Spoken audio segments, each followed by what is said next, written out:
नमस्कार दोस्तों, मेरा नाम है राहुल यादव और मैं आप सभी का स्वागत करता हूं आज की वीडियो में। दोस्तों, एक बहुत ही बढ़िया सा कमेंट हमारे चैनल पर आया है। हमारे चैनल के एक व्यूअर हैं, उन्होंने कमेंट किया है। वो अपने 10 लाख रुपए को लमसम में इन्वेस्ट करना चाहते हैं। फंड भी उन्होंने खुद ही बताया है कि वो मल्टी कैप फंड में अपने 10 लाख रुपए इन्वेस्ट करना चाहते हैं। तो जानना चाहते हैं क्या मल्टी कैप फंड में इतना बड़े अमाउंट को इन्वेस्ट कर देना, लमसम कर देना उनके लिए ठीक रहेगा, या फिर उनको किसी और फंड में अपने पैसे को इन्वेस्ट करना चाहिए। तो दोस्तों, इसी टॉपिक पर आज की पूरी वीडियो है। अगर आप लोग भी अपने पैसे को लमसम में इन्वेस्ट करना चाहते हैं, या फिर आप इन्वेस्टमेंट के बारे में कोई जानकारी इस तरह की रखते हैं, तो वीडियो को आप लोग बहुत ही ध्यान से देखिएगा, क्योंकि यहाँ एक एक चीज मैं आपको समझाऊंगा बिल्कुल सिंपल भाषा में। तो चलिए दोस्तों, वीडियो को स्टार्ट करते हैं। देखिए दोस्तों, हम किसी भी फंड में अगर अपने पैसे को इन्वेस्ट करने जा रहे हैं, सबसे पहले हमें उस फंड की बेसिक जानकारी होनी चाहिए। अगर हम मल्टी कैप फंड में इन्वेस्ट कर रहे हैं, तो हमें पता होना चाहिए कि मल्टी कैप फंड क्या होते हैं, उसको हमारे पैसे को वो कहाँ इन्वेस्ट करेंगे, कैसे हमें वो रिटर्न बना कर देंगे। ऐसा नहीं है कि हमने किसी से सुन लिया कि यार मल्टी कैप फंड आजकल बहुत अच्छे रिटर्न्स दे रहे हैं, तो हमें अपने पैसे को मल्टी कैप में इन्वेस्ट करना चाहिए। हमने किसी की बात सुनी और सीधे अपने पैसे को मल्टी कैप में इन्वेस्ट कर दिया। देखिए, इस तरह से बिल्कुल नहीं करना चाहिए। आप फंड के बारे में रिसर्च आप जरूर करें। तो फंड के बारे में नॉलेज लेना आपको बहुत जरूरी है, क्योंकि देखिए आप एक बड़ा अमाउंट यहाँ पर इन्वेस्ट करने जा रहे हैं। तो सबसे पहले हम मल्टी कैप फंड के बारे में जानेंगे कि मल्टी कैप फंड क्या होते हैं, हमारे पैसे को किस तरह से वो इन्वेस्ट करते हैं। उसके बाद हम लोग एक सही डिसीजन ले पाएंगे, क्या हमें मल्टी कैप फंड में इन्वेस्ट करना चाहिए या फिर हमें किसी और ऑप्शन में इन्वेस्ट करना चाहिए। तो चलिए दोस्तों, सबसे पहले जानते हैं कि मल्टी कैप फंड आखिर होते क्या है। यहां मैं लिख देता हूं, मल्टी कैप फंड। अब समझते हैं कि मल्टी कैप फंड क्या होता है। देखिए, सबसे पहले इसकी जो बेसिक नॉलेज मैं आप लोगों को दे देता हूं। मल्टी कैप फंड नाम से ही क्लियर है कि मल्टीपल कैप्स में अपने पैसे को इन्वेस्ट करते हैं। Large cap, mid cap, small cap, तीनों जगह इनके पैसों का एलोकेशन होता है। देखिए, नॉर्मली अगर आप लार्ज कैप या स्मॉल कैप, मिड कैप, अगर तीनों की आप किसी भी फंड के बारे में बात करेंगे, तो तीनों फंड्स में ये चीज आपको देखने को मिलेगी। अगर आप लार्ज कैप में पैसा लगा रहे हैं, तो वो मिड कैप में भी इन्वेस्ट करते हैं, वो स्मॉल कैप में भी इन्वेस्ट करते हैं। तो फिर डिफरेंस क्या है? डिफरेंस है दोस्तों परसेंटेज का, कि कौन कितने परसेंट किस फंड में इन्वेस्ट कर सकते हैं। अब देखिए, मल्टी कैप फंड, अभी आपको सारी चीजें क्लियर हो जाएगी। Large cap, mid cap, small cap. दोस्तों, काफी बड़ा बड़ा आज मैं लिख रहा हूँ। काफी लोगों की कंप्लेन आती है कि सर बहुत छोटा आप लिखते हैं, क्लियर नहीं हो पाता। तो कोशिश कर रहा हूँ, थोड़ा बड़ा बड़ा लिख रहा हूँ। देखिए, यहाँ पर सेबी के नियम के अनुसार मल्टी कैप फंड्स में मिनिमम 25% पैसा लार्ज कैप में, मिनिमम 25% पैसा मिड कैप में और मिनिमम 25% पैसा स्मॉल कैप में इन्वेस्ट करना अनिवार्य है। ये सेबी का नियम है। अगर आप मल्टी कैप फंड अपना एलोकेशन बना रहा है, तो वो 25-25% तीनों कैटेगरी में इन्वेस्ट करेगा। अब देखिए, फंड मैनेजर के पास यहाँ ये चीज आ जाएगी, जो पैसा आप उनको देंगे उसमें मिनिमम 25% वो लार्ज कैप में इन्वेस्ट करेंगे, मिनिमम 25 मिड कैप में और मिनिमम 25% पैसा वो स्मॉल कैप में इन्वेस्ट करेंगे। ये हो गई बेसिक सी नॉलेज एक मल्टी कैप फंड की, कि मल्टी कैप फंड हमारे पैसे को किस तरह से इन्वेस्ट करते हैं। अब एग्जाम्पल के लिए एक मल्टी कैप फंड मैं यहाँ रख लेता हूँ। मान के चलिए निपॉन इंडिया के बारे में बात कर लेते हैं। Nippon India multi cap fund. अब समझते हैं कि मल्टी कैप फंड हमें कितने रिटर्न्स बनाकर दे सकते हैं, पास्ट में उन्होंने कितने रिटर्न्स हमें बनाकर दिए हैं। चलिए, निपॉन इंडिया की बात करते हैं। फंड साइज देखेंगे निपॉन इंडिया का कैसा हमें देखने को मिलता है। एक्सपेंस रेशियो देखेंगे कैसा हमें देखने को मिलता है।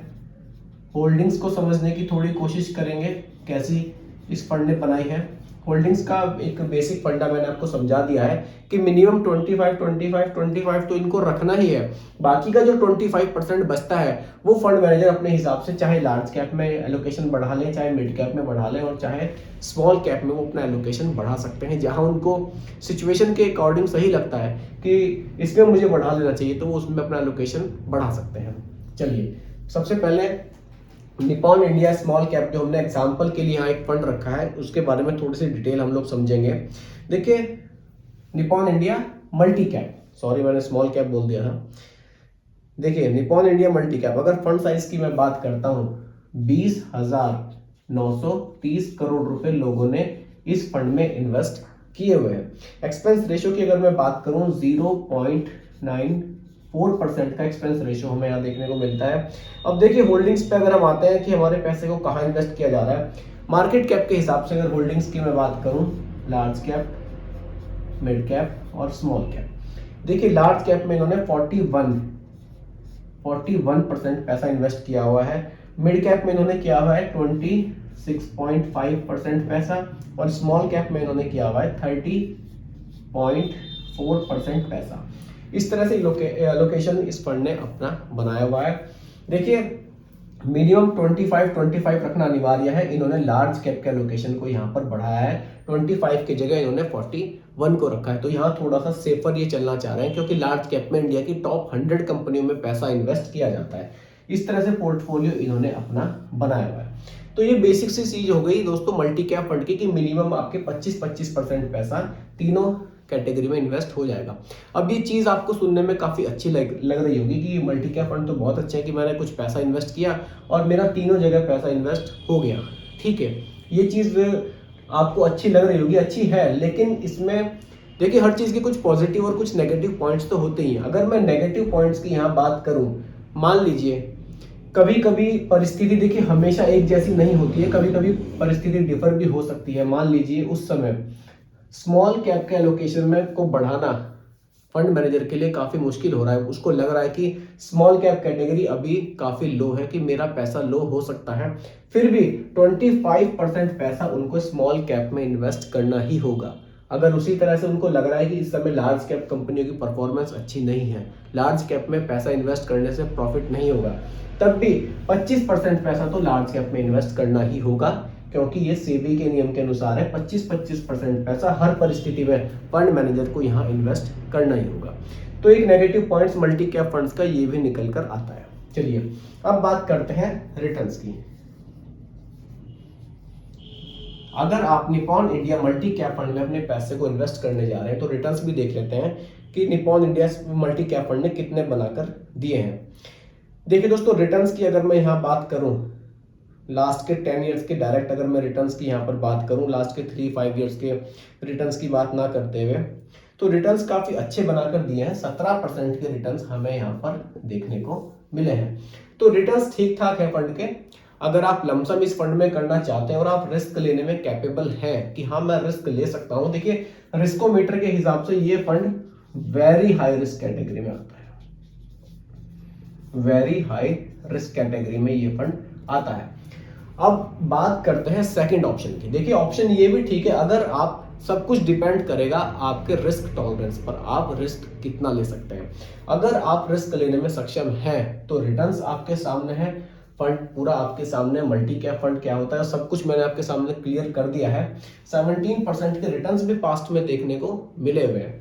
अब बात आती है कि नहीं मुझे ये फंड थोड़ा सा रिस्की लग रहा है, सेकंड ऑप्शन में क्या रख सकता हूं। अब बात करेंगे सेकंड ऑप्शन की। सेकंड ऑप्शन के लिए इसको थोड़ा सा मुझे यहाँ पर रब करना होगा, यहां मैं मिटा देता हूं। तो आप सेकंड ऑप्शन में कंजर्वेटिव हाइब्रिड फंड में भी इन्वेस्टमेंट अपना कर सकते हैं। Conservative hybrid fund. अब कंजर्वेटिव हाइब्रिड फंड कौन से होते हैं, इसकी भी बेसिक नॉलेज हमें होनी बहुत जरूरी है, तभी हम इन्वेस्ट कर पाएंगे। देखिए कंजर्वेटिव हाइब्रिड फंड मिनिमम 10 से 25% पैसे को हमारे स्टॉक्स में इन्वेस्ट कर सकते हैं और बाकी जो हमारा पैसा होगा ये उसको डेप्ट में इन्वेस्ट करते हैं।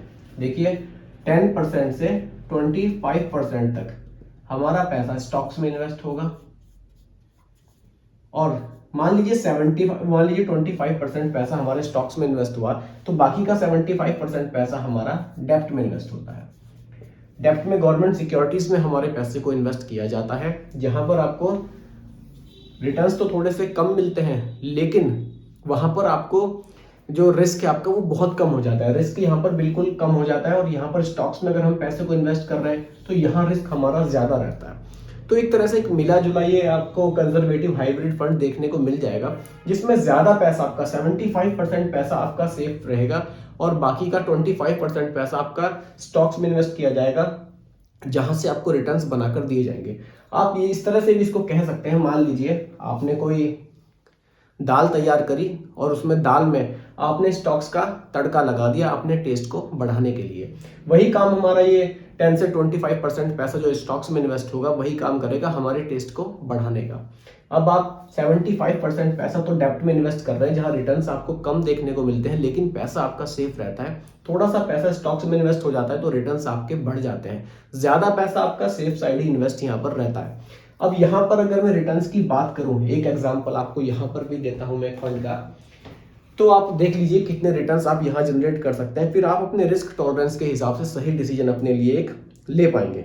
चलिए बात करूं अगर मैं कंजर्वेटिव हाइब्रिड फंड की, कंजर्वेटिव हाइब्रिड फंड के बारे में देख लेते हैं। इसको जो लास्ट के 10 ईयर्स में टॉप के स्टॉक की बात करूं तो कोटक डेब्ट हाइब्रिड फंड यहां पर आता है। कोटक डेब्ट हाइब्रिड फंड, आप इस फंड में भी अपने पैसे को इन्वेस्ट कर सकते हैं। अब देखिए इस फंड में पैसे को इन्वेस्ट करने का फायदा क्या है, इस फंड के बारे में मैं आपको बता देता हूं। इसकी अगर मैं आपको देखिए, इक्विटी में इन्होंने यानी कि स्टॉक्स में इन्होंने 24% पैसा इन्वेस्ट किया हुआ है, बाकी का आपका जो पैसा है वो डेब्ट में इन्वेस्ट किया हुआ है। तो 24% पैसा आपका स्टॉक्स में इन्वेस्ट होगा, बाकी पैसा आपका डेब्ट में रहेगा, जहां पर आपको रिटर्न्स अच्छे देखने को मिलते हैं। अब दोस्तों इस तरह से जब इन्होंने पैसे को इन्वेस्ट किया हुआ है तो जो रिटर्न्स देख लेते हैं कितने में मिले हैं। लास्ट के 10 ईयर्स के रिटर्न्स की अगर मैं बात करूं, लास्ट 10 ईयर्स के रिटर्न्स की अगर मैं बात करूं 10.54% के रिटर्न्स हमें देखने को मिले हैं। तो अगर आप थोड़ा सा अपने पैसे को सेफ साइड रखना चाहते हैं, और हाँ दोस्तों रिस्कोमीटर के हिसाब से भी अगर आप देखेंगे तो ये मॉडरेट रिस्क के साथ ये फंड आपको देखने को मिलता है, और ये fund very high risk category में आता है। तो दोस्तों अगर आप लोग अपने पैसे को थोड़ा सा सेफर रखना चाहते हैं कि नहीं मैं ज्यादा रिस्क में नहीं जाना चाहता, तो आप कंजर्वेटिव हाइब्रिड फंड के साथ भी जा सकते हैं। बाकी अगर आप रिस्क लेने में कैपेबल हैं, आप हाई रिस्क में इन्वेस्टमेंट करना चाहते हैं, तो आप Nippon India multi cap fund में भी इन्वेस्ट कर सकते हैं। अब 10 लाख रुपए का इनका इन्वेस्टमेंट है। एक एग्जांपल एसआईपी कैलकुलेटर के थ्रू समझने की कोशिश करते हैं कि अगर यहाँ इन्वेस्ट करते हैं तो पैसा कितना बनेगा, और यहाँ इन्वेस्ट करते हैं तो पैसा कितना बनेगा। इसको थोड़ा सा मैं रब कर देता हूँ।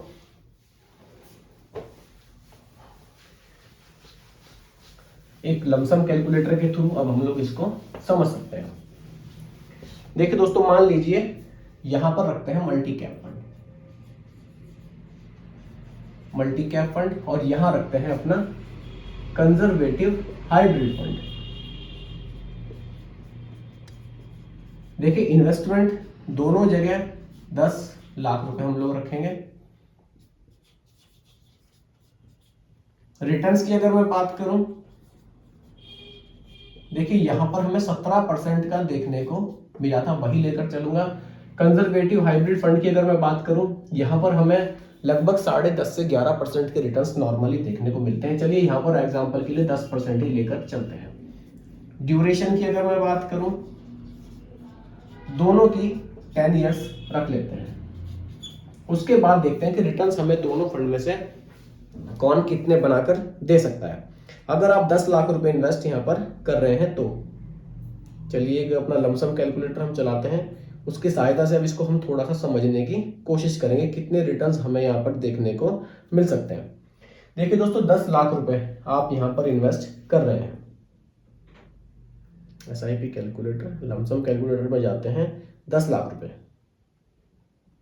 10 लाख, और यहाँ पर रिटर्न 17% मैंने रखे हैं मल्टी कैप के 10 साल के लिए। तो आपकी वैल्यू 48 लाख रुपए, 48 लाख यहाँ पर बन सकती है। वहीं अगर आप थोड़ा सा सेफर रहना चाहते हैं, कंजर्वेटिव हाइब्रिड फंड में अपने पैसे को इन्वेस्ट कर रहे हैं, जहां पर रिटर्न्स में केवल 10% के ही लेकर चला हूं, तो आपके पैसे की वैल्यू 25.93 लाख, 25,93,000 रुपए की वैल्यू आपको कंजर्वेटिव हाइब्रिड फंड में देखने को मिल सकती है। अब दोस्तों देखिए कंजर्वेटिव हाइब्रिड फंड का फायदा क्या है, इसके लिए कल आपको एक अलग से वीडियो भी मेरे चैनल पर जरूर देखने को मिलेगी। देखिए अगर आपके पास कुछ पैसे हैं, मान लीजिए आपके पास रिटायरमेंट का फंड है, आप 25-30 लाख रुपए 40 लाख रुपए आपके पास हैं, आप उन पैसे को इन्वेस्ट करना चाहते हैं, मंथली इनकम उस पैसे से जनरेट करना चाहते हैं, तो आप कंजर्वेटिव हाइब्रिड फंड के थ्रू कैसे उस पैसे से मंथली इनकम अपनी जनरेट कर पाएंगे, ये आप मेरी नेक्स्ट वीडियो में जरूर देखिएगा।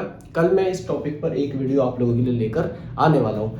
बाकी दोस्तों दोनों में कंपैरिजन मैंने कर दिया है। अगर आपका रिस्क टॉलरेंस अच्छा है, आप रिस्क लेने में कैपेबल हैं, तो आप मल्टी कैप फंड के साथ जा सकते हैं। लेकिन अगर आप रिस्क कम लेना चाहते हैं, पैसे को थोड़ा सा सेफर साइड रखना चाहते हैं, तो आप कंजर्वेटिव हाइब्रिड फंड के साथ भी जा सकते हैं।